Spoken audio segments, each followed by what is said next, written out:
Seus fósseis têm nos ajudado a criar um retrato vivo da aparência que eles tinham. Hoje, paleontólogos estão desenvolvendo novos meios surpreendentes e extremamente incomuns para aprender mais sobre o estilo de vida dessas fantásticas criaturas.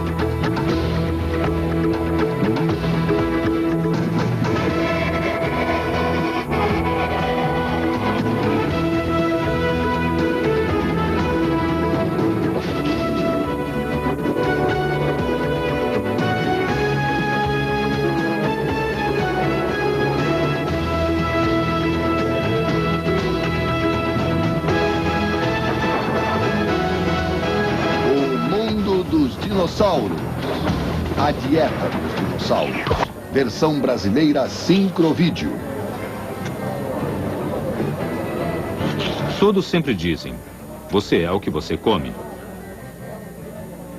Na época das meias soquetes e das jaquetas das universidades, a lanchonete era mais do que um restaurante.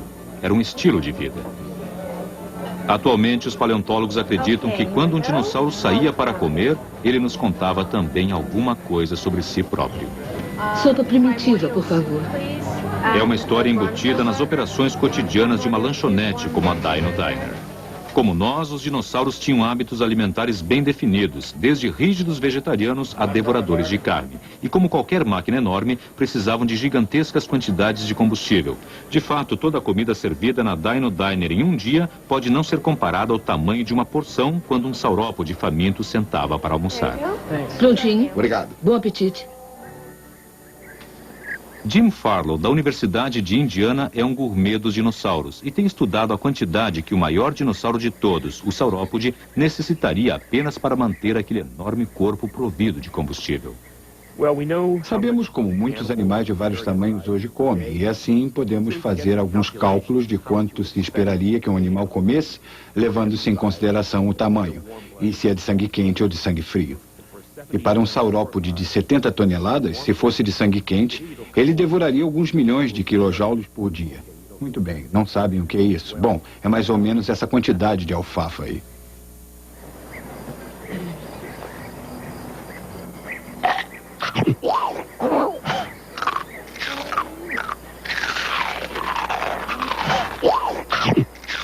Hum. 17 fardos de alfafa são mais do que muitas criaturas comem em um mês. Mas se os saurópodes eram de sangue quente, uma questão ainda muito debatida entre os paleontólogos, esse é o mínimo de que eles teriam necessitado. Sabendo que os saurópodes não tinham um alimento tão nutritivo quanto a alfafa, Jim calculou que uma criatura de sangue quente teria passado pelo menos 22 horas por dia alimentando-se. E isso não deixaria muito tempo para outras atividades, como dormir e fazer bebês saurópodes. Portanto, não acredito que eles fossem de sangue quente. Acho que o mais provável é que fossem de sangue frio. E com base no que vemos nos animais de sangue frio atuais, podemos calcular que a quantidade de alimento que um saurópode de 70 toneladas precisaria, se fosse de sangue frio, seria mais ou menos isso: 6 fardos de alfafa.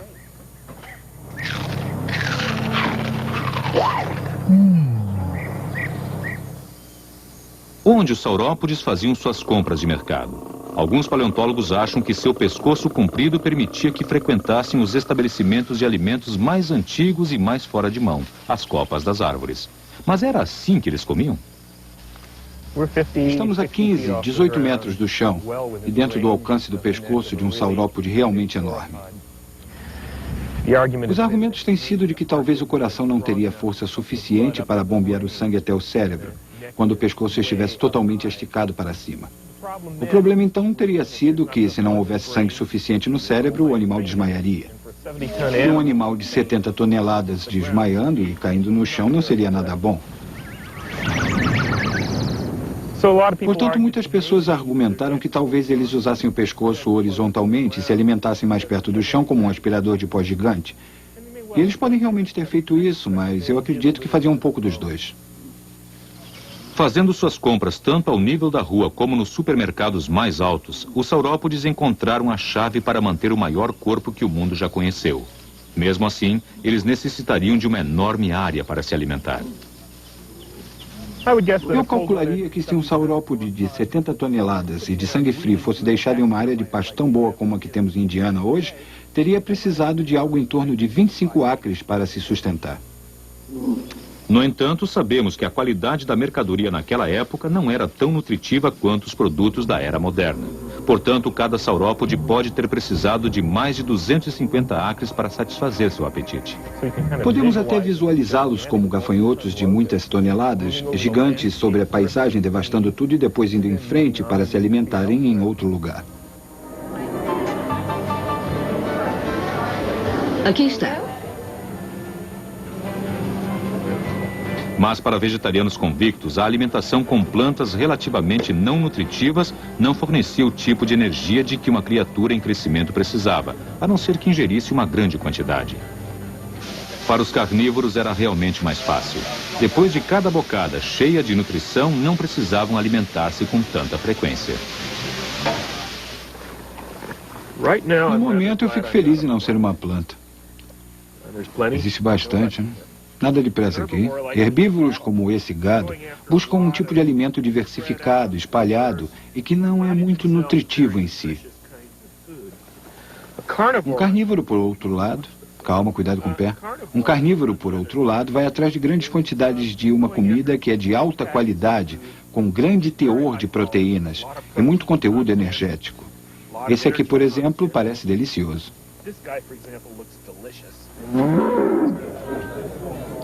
Considerando que as refeições de carne com grande energia eram muito mais difíceis de serem encontradas e capturadas, havia bem menos carnívoros. Pelo menos, porém, não precisavam fazer compras com tanta frequência. Se um tiranossauro tivesse a sorte de matar um triceratops, ele se alimentaria de um animal com um tamanho quase igual ao seu. Se empanturraria, o intestino voando para todos os lados, ossos triturados, os grandes dentes arrancando a carne, um pesadelo. Se alimentaria com a mesma quantidade de seu próprio peso. Se fosse de sangue frio, não precisaria comer nada durante um bom tempo. É possível que uma única refeição durasse meses, talvez até um ano inteiro, antes que ele precisasse sair procurando comida novamente.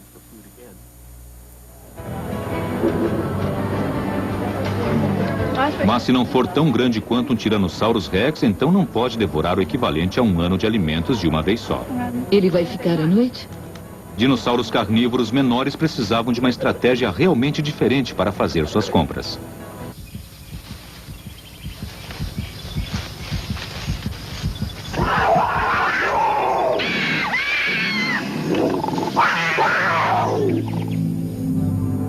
O perverso deinônico tinha olhos bem maiores do que seu estômago. Pequenos demais para capturar as grandes refeições que desejavam, preferiam comer em um ambiente comunitário. Sem os dentes próprios para rasgar a carne, o deinônico usava um utensílio bem mais letal. Uma garra retrátil como uma mola, que rasgaria profundamente até o maior dos saurópodes, fazendo seu estômago cair. Estamos apresentando o mundo dos dinossauros. Conheça o ponto. Na cozinha, o chefe assa, frita e corta, preparando os ingredientes crus que utilizará para cozinhar. Há alguns milhões de anos, os dinossauros tinham sua própria maneira de preparar as refeições a seu gosto.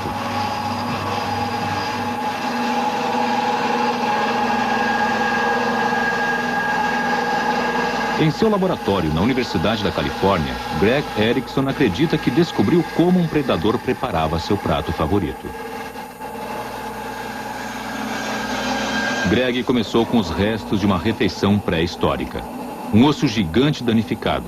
Mas fez a experiência usando um osso moderno com propriedades semelhantes. Parece muito bom. Vamos começar com ele. O osso originalmente pertenceu a um Triceratops, uma criatura de 7 toneladas, com chifres mortais e uma armadura resistente. A seção danificada era da pelvis formidável desse monstro blindado.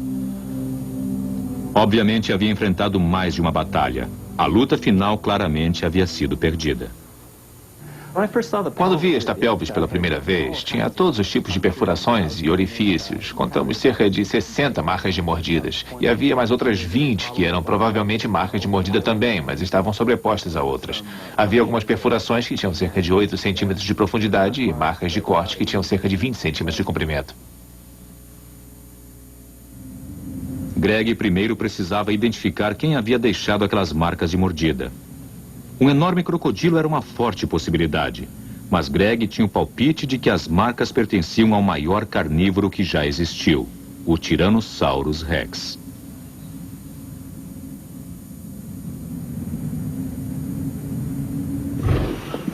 Na Indonésia hoje, o temido dragão de Komodo usa uma técnica semelhante, pinçando com seus dentes e depois lançando seu almoço para o ar, despedaçando-o. Mas para ter certeza de que o Tyrannosaurus Rex havia marcado o osso do Triceratops, Greg precisou primeiro fazer uma cópia das marcas das dentadas. O que fizemos foi pegar massa de dentista. É o tipo de massa que esse dentista usa para fazer moldes dos seus dentes. Pegamos uma grande quantidade disso e empurramos para dentro de uma das marcas mais profundas. E quando retiramos, saiu muito semelhante ao dente de um Tyrannosaurus Rex adulto. Agora que Greg conhecia o chefe, o próximo passo era descobrir como o prato havia sido preparado. Ele pôs um molde de bronze do dente do Tyrannosaurus Rex em um aparelho de pressão hidráulica. Quando a pressão de carga foi aumentada para criar marcas de mordida comparáveis àquelas da pelvis do Triceratops, Greg soube que havia recriado perfeitamente a força da dentada de um Tyrannosaurus Rex. É difícil imaginar a magnitude das forças envolvidas aqui, enquanto esse dente está perfurando aqueles ossos. É quase como uma faca quente cortando manteiga. Greg calcula a força da mordida em 1.300 quilos, aproximadamente 10 vezes mais potente do que a do grande tubarão branco. Significava que um Tyrannosaurus Rex possuía uma dentada forte o suficiente para devorar criaturas de seu próprio tamanho, mesmo um Triceratops de 7 toneladas. A que equivalem 1.300 quilos? Bom, seria como pegar esse dente e colocar um caminhão sobre ele. Podem imaginar que abriria um grande buraco na carne. Era uma força muito grande.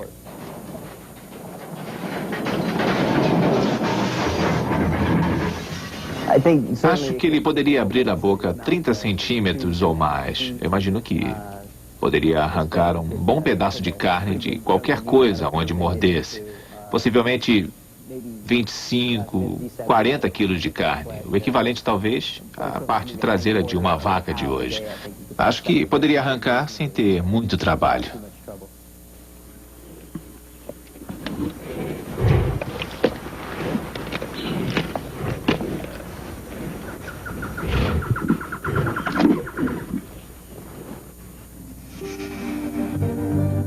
O estudo de Greg provou que os dentes de um Tyrannosaurus Rex poderiam suportar as tensões ao morder a presa que se debatia. E Greg acha que isso lança alguma luz sobre um antigo mistério. Ele era apenas um necrófago, um comedor de dinossauros mortos? Ou era o maior e mais perverso predador de todos os tempos? Muitos cientistas acreditam que esse animal era um necrófago. Mas se pegassem os que acreditam que o Tyrannosaurus Rex era um predador e os que acreditam que ele era um necrófago e nos pusessem num campo de futebol e levassem um Tyrannosaurus para o outro lado desse campo, eu aposto que não ficariam muitos dentro do campo quando o animal começasse a correr em nossa direção. Eu seria o primeiro a correr. Estamos apresentando o mundo dos dinossauros. Nosso passado, nosso futuro. Um não existiria sem o outro. Seja alta culinária ou um simples restaurante de saladas, cozinhar é a arte de combinar ingredientes ao gosto do freguês. Os dinossauros tinham seu próprio processador interno de alimentos para produzir os nutrientes de que necessitavam.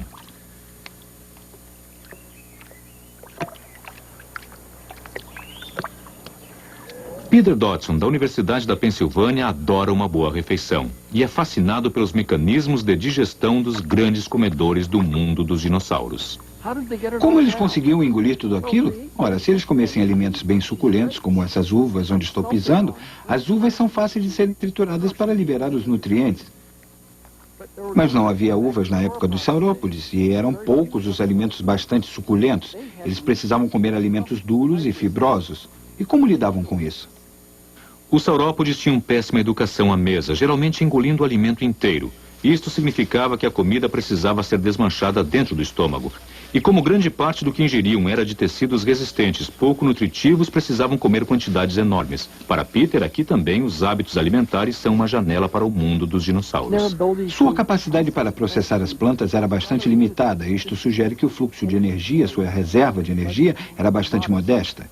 E esses mesmos saurópodes, estegossauros, anquilossauros, tinham os menores cérebros dentre todos os dinossauros. Isto sugere que seu estilo de vida como um todo tinha um ritmo lento. Esses eram os Fords modelo T do mundo dos dinossauros.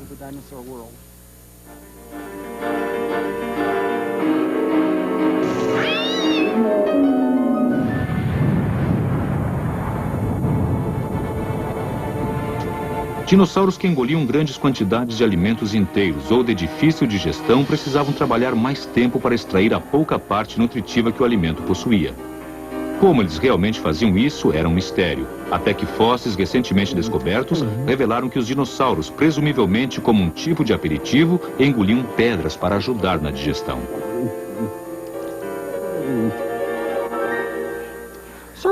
Os saurópodes comiam materiais fibrosos de folhas e as folhas são de difícil digestão. O estômago é um órgão muito musculoso. Enquanto o estômago se contraía, pedras em grande quantidade esfregavam-se umas contra as outras e esfregavam-se contra o material da planta também.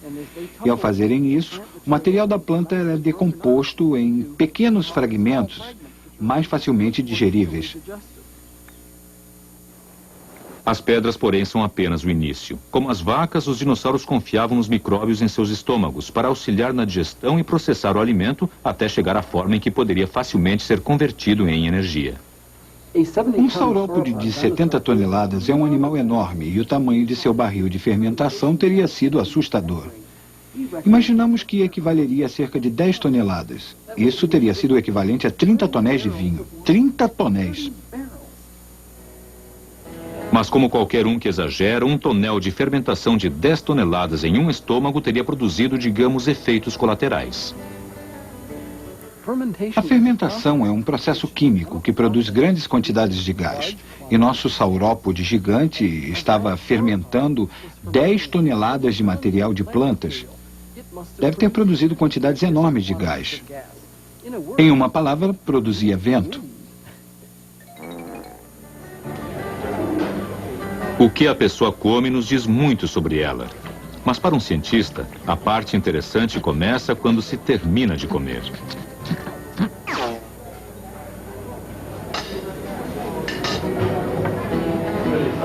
Depois de tudo dito, feito e comido, restaurantes, como todas as criaturas, devem se livrar de restos indesejáveis.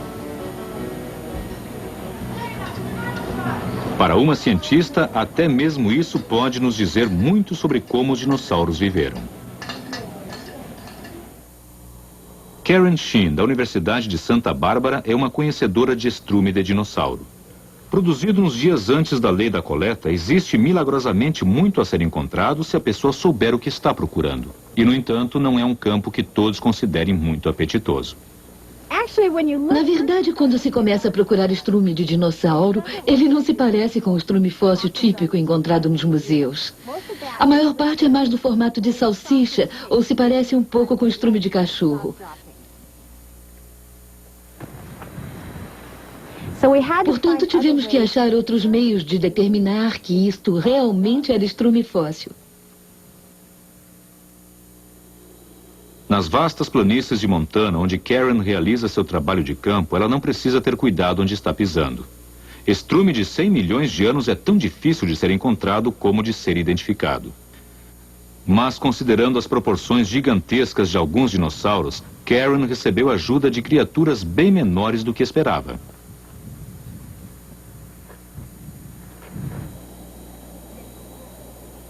Os besouros chamados vira-botas existem há mais de 200 milhões de anos. Naquela época, sobreviviam das fezes dos dinossauros como sobrevivem hoje das fezes dos mamíferos. Os vira-botas escavavam o estrume fresco, criando uma rede de túneis subterrâneos. Cada túnel era depois enchido com sedimentos, deixando o estrume repleto de tubos verticais de diferentes materiais. O que eles faziam era se enfiar no sedimento e pôr um ovo bem no meio do estrume. E a pequena larva, ao nascer, teria muito para comer naqueles ninhos bem providos. Estrume de dinossauro é conhecido como um fóssil de vestígios. Não oferece pistas diretas sobre quem os deixou, mas há muitas evidências circunstanciais. A primeira pista encontra-se espalhada no local de estudo de Karen, nas sombras das montanhas rochosas. Milhares de pedaços de ossos, todos da mesma criatura, um dinossauro bico de pato chamado Maiasauro. A segunda pista também apontou para o Maiasauro. O estrume estava repleto de material fibroso bem mastigado, o que poderia facilmente ter sido produzido pela bateria de dentes trituradores encontrada na boca do dinossauro bico de pato. A pista final era o próprio tamanho do estrume. A maior parte do estrume de dinossauro fossilizado despedaçou-se sob o impacto do tempo. Mas ao juntar cuidadosamente as partes, Karen calcula o tamanho médio desse estrume como o equivalente a 1,5 galão de estrume, cerca de 5,5 litros. Portanto, pode-se imaginar que o dinossauro que produziu este material fecal volumoso devia ter sido um dinossauro que tinha um tamanho bastante grande. E o Maiasauro tinha aproximadamente 7 metros de comprimento e certamente era capaz de produzir tanto estrume. Em seu último estudo, Karen acredita que a resposta a um dos maiores mistérios da paleontologia veio direto dos próprios dinossauros. No fim da cadeia alimentar, Karen encontrou pedaços de ossos do início dela.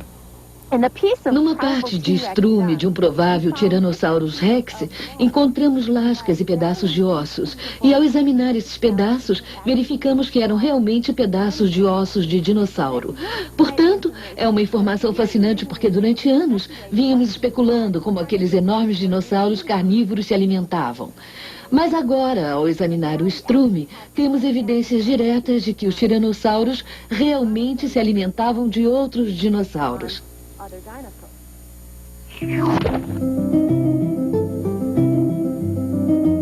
Em todo o mundo, cientistas estão começando a reconstruir uma imagem mais exata de como era a vida há milhões de anos. Pistas do comportamento dos dinossauros continuam surgindo em lugares muito pouco prováveis. O que eles comeram e por quê nos dizem muito sobre sua rotina diária. É quase como se tivéssemos encontrado uma agenda de um saurópode, dando-nos uma visão dia a dia, semana a semana, mês a mês, das preferências e aversões dessas criaturas fantásticas.